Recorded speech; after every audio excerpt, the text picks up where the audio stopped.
Hello everyone, welcome to Edutap. Students, कैसे हैं आप सभी लोग? मुझे उम्मीद है आप सभी लोग बहुत अच्छे होंगे। और आज हम लोग जो सीरीज स्टार्ट कर रहे हैं वो ईपीएफओ के लिए है, ईपीएफओ 2020। तो स्टूडेंट्स, क्वांटिटिव एप्टीट्यूड हम लोग स्टार्ट कर रहे हैं और ये पहली क्लास है क्वांटिटिव एप्टीट्यूड की। ईपीएफओ में क्वांटिटिव एप्टीट्यूड बहुत ज़्यादा टफ नहीं आता है। एडुटैप आप लोगों के लिए ईपीएफओ की फ्री सीरीज लेकर आया है, जिसमें मैं आपको आपके लिए काफ़ी सारे सेशन लेने वाला हूं, जिसमें मैं क्वेश्चंस डिस्कस करूंगा। टॉपिक वाइज क्या क्या टॉपिक के क्वेश्चन डिस्कस करूंगा वो भी मैं अभी आपको बताऊंगा।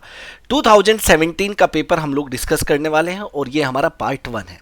मतलब 2017 में कितने क्वेश्चन आए थे, किस तरह के क्वेश्चन आए थे, वो भी मैं आज डिस्कस करूंगा। तो काफ़ी कुछ डिस्कस करने वाले हैं और कुल मिला के बहुत मज़ा आने वाला है। आप लोग देखेंगे कि आपके एग्जाम का लेवल क्या रहता है, क्वांटिटेटिव एप्टीट्यूड के क्वेश्चंस किस लेवल के पूछे गए थे 2017 में। ठीक है, चलिए स्टार्ट करते हैं। स्टूडेंट्स, आगे बढ़ने से पहले मैं आप लोगों को एक बार ये बता देना चाहता हूं कि एडुटैप ने एक बहुत ही कॉम्प्रिहेंसिव कोर्स लॉन्च किया है ईपीएफओ 2020 के लिए। और ईपीएफओ का आप कोई भी कोर्स अगर परचेज कर रहे हैं तो उस पर आपको 15% डिस्काउंट मिलेगा। उसके लिए आपको कूपन कोड अर्ली15 यूज करना पड़ेगा। कोर्स के फीचर्स क्या क्या है वो आप लोग देख सकते हैं। फुल वीडियो कोर्स रहेगा for industrial laws, labour laws, social security and journal accounting. ये वीडियो कोर्स रहेगा क्योंकि ये जो सब्जेक्ट है उतने आसान नहीं है समझना। ठीक है, अगर किसी ने पहले नहीं पढ़ा है तो इसीलिए इनका वीडियो कोर्स हम लोगों ने आप लोगों के लिए बनाया है। कंप्लीट हैंडआउट्स रहेंगे for Indian freedom struggle, polity, Indian economy and science. जनवरी 2020 से अक्टूबर 2020 तक कॉम्प्रिहेंसिव करंट अफेयर्स रहेगी। 100 सेक्शनल टेस्ट रहेंगे, 5 फुल लेंथ मॉक टेस्ट रहेंगे, रिवीजन क्लासेस रहेगी और रेगुलर लाइव सेशन रहेंगे। जैसे कि अब स्टार्ट हो चुके हैं, लाइव क्लासेस आप लोगों की स्टार्ट हो चुकी है। क्लियर है, यहां तक कोई प्रॉब्लम नहीं है। स्टूडेंट्स, अगर मैं सिलेबस की बात करूं तो सिलेबस तो देखो आप लोगों को पता ही है, ज़्यादातर लोगों को पता ही है। लेकिन मैं यहां पे बात करूंगा मेनली क्वांटिटिव एप्टीट्यूड की। आप देख रहे हो general mental ability. General mental ability मतलब रीजनिंग। ठीक है, अगर मैं 2017 की बात करूं, थोड़ा आगे बढ़ने से पहले, तो 2017 में 13 क्वेश्चन तो आपके क्वांट से आए थे, 13 क्वेश्चन क्वांट से आए थे। ठीक है, और 2 क्वेश्चन आपके रीजनिंग से आए थे, 2 क्वेश्चन आपके रीजनिंग से आए थे। अब देखो, रीजनिंग के जो क्वेश्चन थे, 2 क्वेश्चन, एक तो आपका था मिरर इमेज से और एक वेन डायग्राम से था। लेकिन ये 2 क्वेश्चन किस टॉपिक से आ जाए ये नहीं पता है। हो सकता है कि जो 2020 में पेपर होगा उसमें हो सकता है कि अलग तरह की रीजनिंग के क्वेश्चन पूछ ले, अलग टॉपिक से पूछ ले, तो वो सारी चीज़ें हम लोग कवर करेंगे। जो 13 क्वेश्चन है क्वांट के, बहुत ईजी थे। सबसे पहले बात करेंगे इनके लेवल की। तो लेवल मॉडरेट भी मैं नहीं कहूँगा, बिल्कुल ईजी सा लेवल था, बहुत ईजी लेवल था। ठीक है, इसके लिए आपको देखो सबसे ज्यादा question time and distance, time speed distance आप कह सकते हैं, तो यहां पे मैं क्वेश्चन कराऊंगा। ठीक है, परसेंटेज बहुत इंपॉर्टेंट टॉपिक हो जाता है ईपीएफओ के लिए। रेशियो, ये परसेंटेज और रेशियो तो बहुत ही इंपॉर्टेंट टॉपिक है, इसके बिना तो बात ही नहीं बनेगी आगे किसी भी टॉपिक में अगर हम पढ़ना चाहते हैं। तो 3 टॉपिक आप लोगों को यहाँ पे कवर करने। उसके बाद प्रॉफिट एंड लॉस हम लोग कवर करेंगे हम लोग simple interest and compound interest भी। ऐसा नहीं है, मतलब मेरा जो टारगेट रहेगा, जो मेन टॉपिक, और मेंसुरेशन 2D और 3D, यहां से भी बहुत क्वेश्चन पूछे जाते हैं। मेरा जो टारगेट रहेगा, मैं आपको यहां पे कॉन्सेप्ट के साथ साथ प्रैक्टिस क्वेश्चंस कराऊंगा, या ये कह लीजिए प्रैक्टिस क्वेश्चन के साथ साथ कॉन्सेप्ट कराऊंगा। लेकिन कॉन्सेप्ट पे हम लोग जोर देंगे। और अगर हम क्वेश्चन ही ज़्यादा से ज़्यादा कर लेंगे तो पेपर इतना इजी है, क्वेश्चन इतने इजी है कि आप बहुत आराम से कर लेंगे। आपको कुछ भी नया एक्स्ट्रा कुछ करने की जरूरत नहीं पड़ने वाली है। स्टार्ट करते हैं। पहला क्वेश्चन, आज मैं कुछ ही क्वेश्चन डिस्कस करूंगा, ऐसा नहीं है कि सारे क्वेश्चन डिस्कस करूंगा। 13 में से 6 to 7 क्वेश्चन मैं आप लोगों के साथ डिस्कस करने वाला हूं। और आपको बस इतना, ये क्वेश्चन इसलिए डिस्कस कर रहा हूं कि जिससे आपको ये आइडिया हो जाए कि आसान पेपर था, टफ नहीं था बिल्कुल भी। पहला क्वेश्चन टाइम एंड डिस्टेंस से था आपका, आप लोग देख सकते हैं, टॉपिक का नाम भी मैं लिखते हुए चलूंगा। अब टाइम एंड डिस्टेंस से क्या था, 2 vehicle which are 100 kilometre apart running towards each other. मतलब ऐसे है भाई, 2 व्हीकल है, एक ए पॉइंट पे खड़ा है, एक बी पॉइंट पे खड़ा है, और इन दोनों के बीच का डिस्टेंस जो है 100 किलोमीटर है। ए और बी मैंने अपनी तरफ से एज्यूम किए, ये यहां पे और ये यहां पे।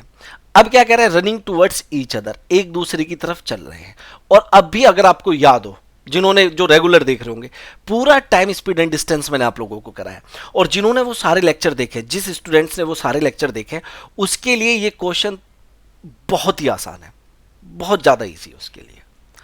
अब क्या कह रहा है, in how much time will they meet each other provided they follow a uniform speed 45 kilometre per hour and 80 kilometre per hour. मतलब ए जो है वो 45 किलोमीटर पर आवर की स्पीड से चल रहा है और बी जो है वो 80 किलोमीटर पर आवर की स्पीड से चल रहा है। तो जानना चाहता है किस टाइम मिलेंगे। इस तरह के इतने क्वेश्चन आप लोगों को कराए थे। मैंने कहा था कि देखो टाइम किस टाइम मिलेंगे, टाइम इक्वल टू होता है डिस्टेंस अपॉन स्पीड, कितनी देर में मिलेंगे ये पूछा है। तो टाइम क्या होता है, डिस्टेंस अपॉन स्पीड, ये पूछा है। अब देखो डिस्टेंस, मान लीजिए यहां पे कहीं मिले, मैंने आपको बताया थी ये चीजें, तो ए इतना डिस्टेंस कवर करेगा और ये जो बी वाला है ये इतना डिस्टेंस कवर करेगा। तो कुल मिलाकर ये दोनों कितना डिस्टेंस कवर करेंगे, 100 किलोमीटर करेंगे या नहीं करेंगे। और मैंने कहा था जब कभी भी दो मूविंग बॉडी होती है तो हमेशा रिलेटिव स्पीड ली जाती है, और अपोजिट डायरेक्शन में जो रिलेटिव स्पीड होती है, अगर ये S1 है ये S2 है, तो रिलेटिव स्पीड ये बता चुका हूं भाई, S1 प्लस S2 होता है। तो यहां पे रिलेटिव स्पीड क्या हो जाएगी, 45 प्लस 80। तो ये बहुत सिंपल है। तो रिलेटिव स्पीड आपकी 125 किलोमीटर पर आवर आ जाएगी। यस और नो, बिल्कुल यस होना चाहिए।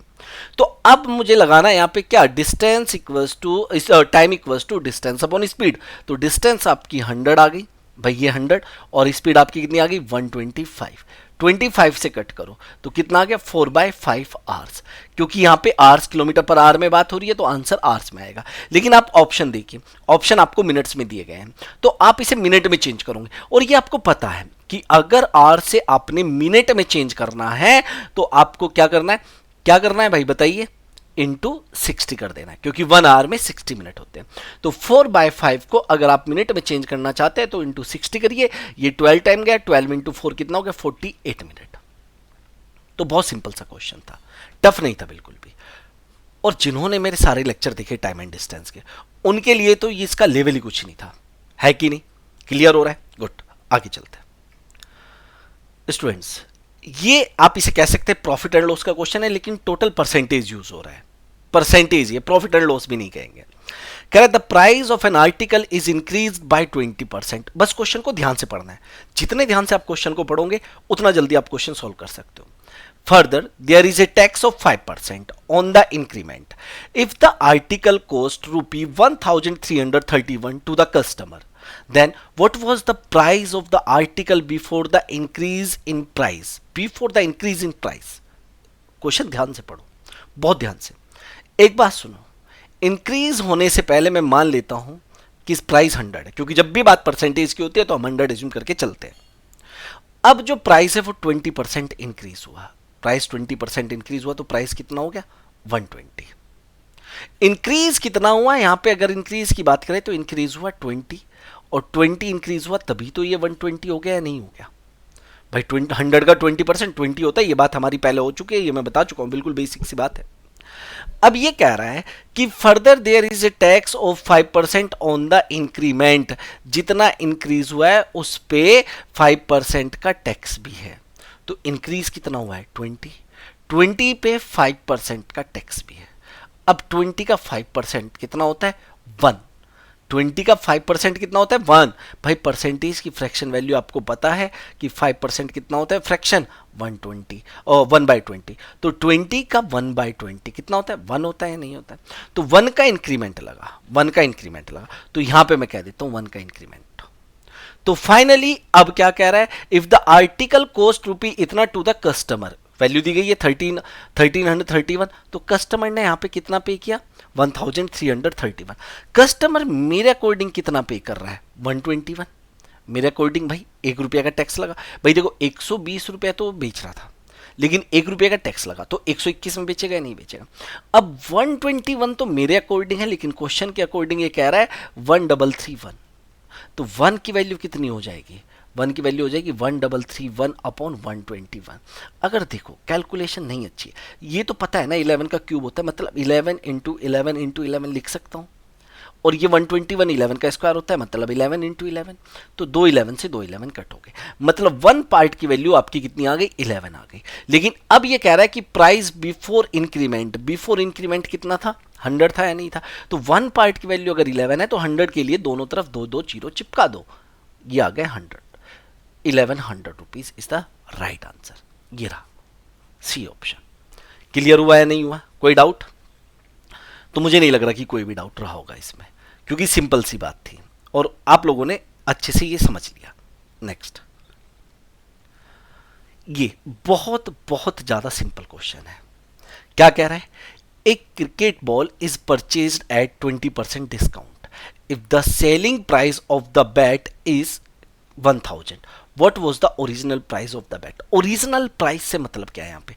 ओरिजिनल प्राइस से मतलब है यहाँ पे एक तरीके से मार्क प्राइस, क्योंकि डिस्काउंट हमेशा मार्क प्राइस पे दिया जाता है। मान लो ओरिजिनल प्राइस को ही बेस कहा गया है, तो आप अपनी तरफ से एज्यूम कर लो कि ओरिजिनल प्राइस 100 है। अभी बहुत सारे तरीके हैं, एक नहीं, ये फर्स्ट मेथड आपको मैं बता रहा हूं। तो ओरिजिनल प्राइस 100 है, अब इस 100 पे 20% का डिस्काउंट दिया। 20% का मतलब 20% की छूट दे दी, और 100 का 20% 20 होता है। बात समझ में आई? तो इसका मतलब इसने इसे कितने में बेच दिया? 80 में बेच दिया। तो सेलिंग प्राइस मेरे अकॉर्डिंग कितना है? 80। भाई देखो, ओरिजिनल प्राइस पे 20% का डिस्काउंट दिया तो 80 में बेचा या नहीं बेचा? लेकिन ये तो मेरे अकॉर्डिंग है, एग्जामिनर कह रहा है कि 80 में नहीं बेचा, बेचा 1000 में। तो मैं कह रहा हूं ठीक है भाई, जो मैं 80 एज्यूम करके चल रहा हूं वो आपके अकॉर्डिंग 1000 है। तो जो मैं 1 एज्यूम करके चला था आपके अकॉर्डिंग कितना हो जाएगा? 1000 अपॉन 80। लेकिन ये मेरे से जानना चाहता है ओरिजिनल प्राइस। अब मैं कहता हूं कि ओरिजिनल प्राइस तो मैंने 100 एज्यूम किया था, तो 100 की वैल्यू निकालनी है तो दोनों तरफ आप 100 से मल्टीप्लाई कर दो। इतना तो आपने सीखा ही है। अगर इसे सॉल्व करेंगे तो 1225 रुपीज आपके सामने डायरेक्ट ही आंसर आपका आ जाएगा। बताओ कितना सिंपल है। अगर आपने इसका सेकंड मेथड यूज करना है तो सेकंड मेथड भी बहुत सिंपल है। 20% का डिस्काउंट दिया गया, 20% मतलब 1/5, ये मैंने परसेंटेज में बताया हुआ है। मतलब 5 अगर ओरिजिनल प्राइस था तो 1 का डिस्काउंट दिया गया, ये मैं मान लेता हूं। तो बेचा कितने में गया? तो सेलिंग प्राइस कितना रहा होगा? 4 भाई 5 पे ओरिजिनल प्राइस पे 1 का डिस्काउंट दिया तो बेचा 4 में, और 4 की वैल्यू कितनी है? 1000। तो कट कर दो तो 1 पार्ट की वैल्यू कितनी आ जाएगी अगर देखा जाए तो 250। लेकिन यहाँ पे ओरिजिनल प्राइस जानना चाहते हैं जो कि कितना है? 5। तो 5 पार्ट की वैल्यू कितनी आ जाएगी? 5 × 250। तो आपके पास बहुत सारे तरीके हैं, सिंपल एक ही तरीका नहीं है। आप और भी तरीकों से सॉल्व कर सकते हैं चीज़ों को, बस आपको ये परसेंटेज आना चाहिए बेसिक, और हम करेंगे। ठीक है, परसेंटेज हम करेंगे, ऐसा नहीं है कि नहीं करेंगे। ये मैं प्रीवियस ईयर का बता रहा हूँ आपको, जिससे पता चल जाए कि किस टॉपिक की कितनी इंपॉर्टेंस है। क्लियर होगी बात? नेक्स्ट क्वेश्चन पे चलते हैं। नेक्स्ट क्वेश्चन आप देखिए, परसेंटेज ही है और कुछ नहीं है। अगर मैं नेक्स्ट क्वेश्चन की बात करूं तो आपको परसेंटेज ही दिख रहा है, मतलब परसेंटेज एग्जाम में बहुत दिखता है। दिखने का मतलब है कि परसेंटेज से क्वेश्चन बहुत आते हैं। क्या कह रहा है? इन ए सिटी 80% पॉपुलेशन ईट राइस। पहली बात, अगर बात परसेंटेज की आती है तो हम लोग बेस 100 लेके चलते हैं। बेस 100 लेने का मतलब है कि हम लोग जो टोटल पॉपुलेशन है, टोटल पॉपुलेशन, वो क्या लेके चलेंगे? 100 लेके चलेंगे। अब 100 का 80%, 80% ऑफ टोटल ना, तो 80% ऑफ 100, 80% ऑफ 100 80 ही होता है। तो ये जो 80 है ये राइस ईट करता है। क्या? राइस। बात समझ में आ गई? अब कह रहे हैं 90% ऑफ द राइस ईटर। अब 90% ऑफ द राइस ईटर, इस लाइन को ध्यान से समझना है। 90% किसका? कई लोग समझते हैं 100 का, नहीं, जो राइस ईट कर रहे हैं। अब एक बात बताओ, अगर मैं यहां पे आपको और डीपली समझाऊं और अच्छे से समझाऊं कि राइस ईटर कितने हैं, राइस ईटर्स कितने? 80। तो 80 का 90% मतलब 90% ऑफ 80 कितना होता है? 72। तो ये जो 72 है, ये क्या कहा इसने? वेजिटेरियन। अगर 80 में से 72 वेजिटेरियन है तो 80 में से, अगर 80 में से मैं 72 माइनस कर दूं तो 8 क्या रहे होंगे? नॉन वेजिटेरियन रहे होंगे या नहीं रहे होंगे?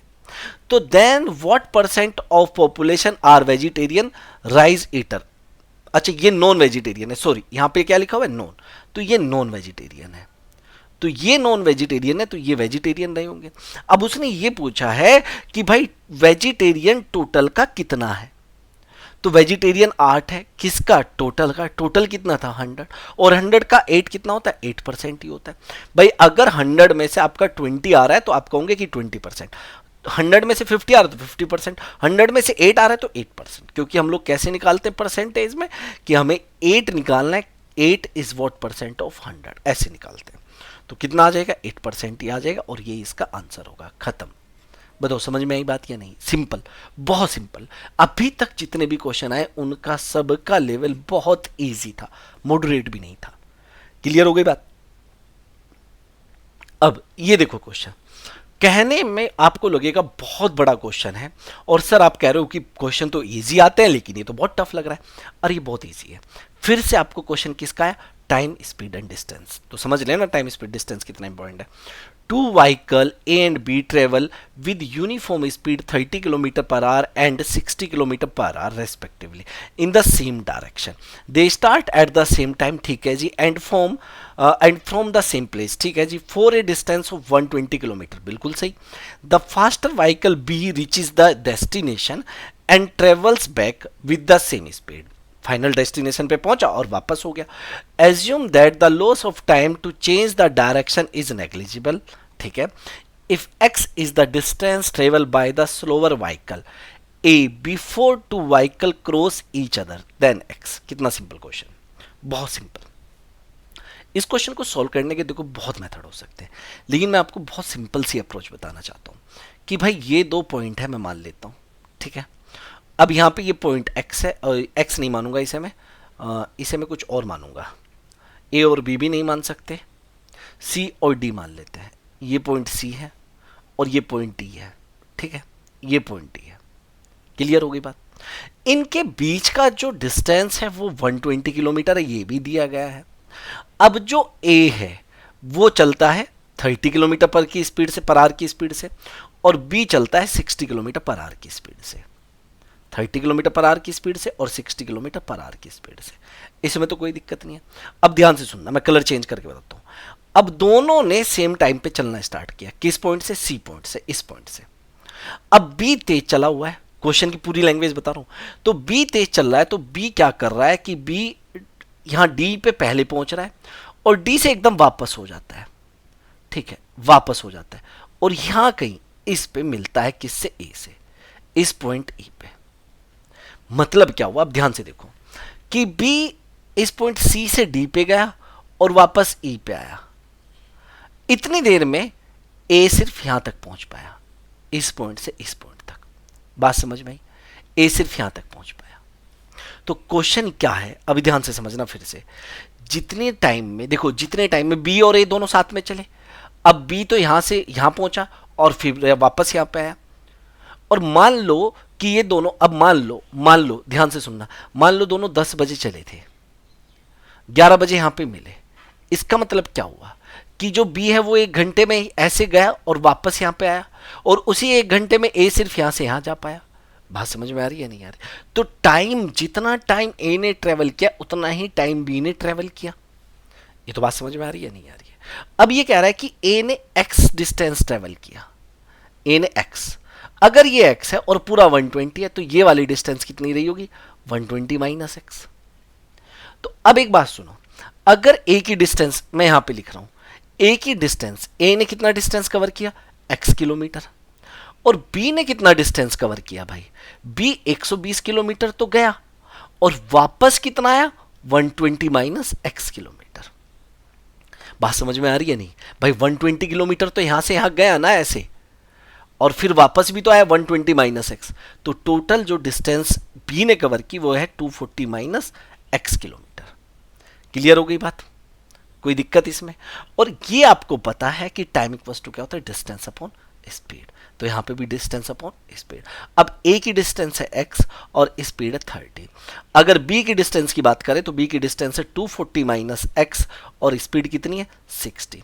ये कट हो गया 2 टाइम्स और 2 ये इधर चला गया, तो 2x equals to 240 minus x, जो कि कितना हो जाएगा? 3x इक्वल्स टू 240, और यहाँ से x की वैल्यू जो है वो कितनी आ जाएगी? 80, क्योंकि 243 से कट होगा तो कितना आ जाएगा? 80, और x की वैल्यू ही उसने पूछी थी। और भी बहुत सारे तरीके हैं, एक नहीं है, मैं बार बार कह रहा हूं, बहुत सारे तरीके हैं, लेकिन ये बहुत सिंपल सा तरीका है, इसमें कुछ भी नहीं करना है, इसीलिए यही तरीका रहने देते हैं। क्लियर? जिन्होंने टाइम एंड डिस्टेंस पढ़ा है, जिन्होंने, मैं पूरा पढ़ा चुका हूं, पिछले क्लास तक टाइम एंड डिस्टेंस का लास्ट लेक्चर मैं लिया था और उसकी डीआई भी कराई थी, तो उन्हें तो ये क्वेश्चन बहुत बहुत ज़्यादा इजी लग रहे होंगे, जहां तक मुझे लग रहा है। नेक्स्ट, चलिए स्टूडेंट्स, ये भी बहुत अच्छा क्वेश्चन है, बहुत बढ़िया क्वेश्चन है, ध्यान से देखो। द प्राइस ऑफ ए बोतल of cold drink is 10 rupees per बोतल। तो जो बोतल का प्राइस है वो लिख लेता हूं मैं, क्या है, 10 रुपीज पर बोतल, ये दिया गया है, गिवन है ये। अब आगे क्या कह रहा है, वन बोतल of cold drink can also be bought by returning 10 empty बोतल। अगर आप, ये दुकान वाला है, ये दुकान वाला, ध्यान से देखना, अगर आप इसे 10 एम्प्टी बोतल, ई कर दिया मैंने, वापस देते हो तो ये आपको एक फुल बोतल दे देगा। बात समझ में आ रही है, ये भी कहा गया है। अब आप गए दुकान पे, शॉप पे गए आप, a person has 1000 rupees and 90 empty bottles. अब आप गए, आपके पास 1000 रुपीज थे और साथ में 19 एम्प्टी बोतल भी थी, ठीक है, ध्यान से समझना। अब आगे क्या कह रहा है, assuming that the person can consume any number of bottle he buys, वो सारी कोल्ड ड्रिंक पी सकता है भाई जितनी वो खरीदेगा। what will be the number of empty bottles he processes at the end if he buy maximum number of bottle of cold drink and consumes all। Question समझना, बहुत प्यारा क्वेश्चन है, बहुत प्यारा। अब एक बात सुनो, 10 रुपए की एक बोतल है, वो जब शॉप पे गए, ध्यान से सुनना, आपके पास 1000 रुपीज था और 19 एम्प्टी बोतल थी। अब एक बात बताओ, अगर 10 रुपीज में एक बोतल आती है तो 1000 में कितनी आ जाएगी, 100 बोतल आ जाएगी या नहीं आ जाएगी। मतलब आपके पास अब 100 तो बोतल है पूरी फुल, बात समझ में आ रही है, और 19 है एम्प्टी, 19 एम्प्टी बोतल है, यहां पे मैं लिख देता हूं 19 एम्प्टी बोतल है। अब आप ये 100 की 100 पूरी पी सकते हो, पूरी पी सकते हो या नहीं पी सकते हो। तो अब आपके पास 100 तो हो गई एम्प्टी और प्लस 19 एम्प्टी, तो अब आपके पास टोटल 119 एम्प्टी बोतल हो गई। ध्यान से सुनना, आप 119 एम्प्टी। अब क्या होगा, जब आप 10 जो एम्प्टी बोतल है वो रिटर्न करोगे तब आपको एक फुल बोतल मिलेगी। मतलब ये नंबर जो है 10 का मल्टीपल होना चाहिए। 10 का मल्टीपल मतलब मैं इसे लिख लेता हूं 110 प्लस 9, ऐसे ऐसे क्यों लिखा वो मैं बताऊंगा। अब आप क्या करोगे, जब आप 110 बोतल वापस करोगे तो आपको टोटल कितनी बोतल मिल जाएगी, 11। भाई एक बात बताओ, अगर आप 10 एम्प्टी बोतल वापस करते हो तो आपको एक फुल बोतल मिलती है। अगर आप 110 बोतल, 110 के लिए आप इधर भी 11 से मल्टीप्लाई करोगे, इधर भी, अगर आप 110 एम्प्टी बोतल वापस कर रहे हो तो आपको 11 फुल बोतल मिलेगी। लेकिन ये फुल भी आप पी जाओगे, खाली कर दोगे, तो अब आपके पास 11 एम्प्टी प्लस 9 एम्प्टी, टोटल आपके पास 20 एम्प्टी बोतल है। अगर आप 20 एम्प्टी बोतल वापस करोगे तो आपको 2 फुल मिल जाएगी। भाई 10 पे 1 मिलती है तो 20 पे 2 मिल जाएगी। ये दोनों आप पूरी पी जाओगे तो आपके पास 2 एम्प्टी बचेगी। लेकिन इन्हें देख के कुछ नहीं मिलने वाला, मिनिमम 10 चाहिए एक बुक के लिए, तो आपके पास बाद में 2 एम्प्टी बोतल रह जाएगी। बहुत सिंपल सा क्वेश्चन था, कुछ भी नहीं, एक प्रोसेस सा बना दिया था बस। अरे आप अगर 100 बोतल ले रहे हो 1000 रुपए में, तो आप 100 पी के तो 100 आपके पास एम्प्टी हो गई, 19 और है तो 119। लेकिन आपको 10 बोतल वापस करनी है, तो अगर आप 110 वापस करोगे तो आपको 11 मिल जाएगी, फिर एम्प्टी हो जाएगी, और 9 एम्प्टी, आपके पास 20 एम्प्टी बचेगी। 20 एम्प्टी वापस देके आप 2 फुल लेंगे, फिर इन्हें भी पी जाएंगे तो 2 एम्प्टी बचेगी। 2 एम्प्टी का आप कुछ कर नहीं सकते, तो फाइनली आपके पास 2 बचने वाली है। एक और क्वेश्चन, ये भी देखो परसेंटेज यूज हो रहा है, तो आप देख रहे हो कि परसेंटेज और टाइम एंड डिस्टेंस बहुत यूज हुआ आज के क्लास में। 3 persons A, B and C run a business together and their shares are 17%, 37% and 46%। A, B और C। कुछ लोग कहेंगे ये पार्टनरशिप का क्वेश्चन है, मैं कह रहा हूं नहीं, ये सिंपल परसेंटेज का है। ध्यान से देखना, तो इनका जो इन्वेस्टमेंट है, ठीक है, शेयर जो है वो कितना है, 17%, 37% एंड 46%, ये गिवन है। अब आगे कह रहा है any profit they earn is distributed according to proportion of their share. भाई ये शेयर है, इसी हिसाब में उन्हें प्रॉफिट मिलेगा। बात समझ में आ रही है, क्लियर है, इसी के डायरेक्टली प्रोपोर्शनल है भाई। अब आगे क्या कहा, if the difference of profit of B and A on a given date is 1000, what was the profit of C on the day, on that day? अब एक बात सुनो, अगर ये शेयर है तो यही प्रॉफिट है, क्योंकि उसने कहा है कि जो प्रॉफिट है वो डायरेक्टली डिपेंड करता है किस पे, शेयर पे। बात समझ में आ रही है? अब ए और बी के प्रॉफिट का डिफरेंस, भाई देखो अगर ये शेयर है तो ये प्रॉफिट भी तो होगा ना, ठीक है? तो डिफरेंस जो है वो अगर मैं परसेंटेज में बात करूं तो 20% है, लेकिन वो रुपीज में कितना है, 1000। तो 1% की वैल्यू कितनी आ जाएगी, अगर मैं कट कर दूंगा तो 0 से 0 और 50 रुपीज आ जाएगी। उसने पूछा है कि सी के पास कितना है, सी का प्रॉफिट कितना है, तो सी का अगर शेयर 46% है तो उसका प्रॉफिट भी प्रॉफिट का 46% होगा। ये क्या बात चल रही है मैं बताऊंगा आपको जब परसेंटेज पढ़ाऊंगा, ठीक है? इसने शेयर इसका जो है या इन्वेस्टमेंट जो है इसके टोटल का 46% है, टोटल इन्वेस्टमेंट का, और जब प्रॉफिट बटा होगा तो इसका जो प्रॉफिट है वो 46% रहा होगा प्रॉफिट का। तो यहां मैंने दोनों जगह अलग अलग वर्ड यूज किया, शेयर का 46% एंड प्रॉफिट का 46%, तो दोनों अलग अलग चीज है। तो प्रॉफिट का 1% जो है वो कितना हुआ, 50। तो प्रॉफिट का 46% कितना हो जाएगा, 50 इंटू 46।